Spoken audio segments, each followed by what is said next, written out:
Good evening, YouTubers, do-it-yourselfers, backyard mechanics, or shops, whoever's watching. Um, as always, thank you to any subscribers. Please like and share if you find this video helpful. This is just a little quick tidbit on earlier model Chevy pickup trucks. And I'm sure a lot of you have this issue.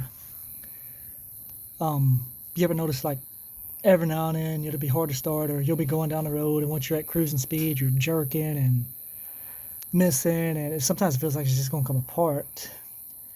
And 90% of shops are going to replace plugs, coil pack, ignition, map sensor, PCV. That's not your issue. That's brand new, okay? That's your distributor cap. That's your issue. Once or twice a year, that thing is going to get corroded.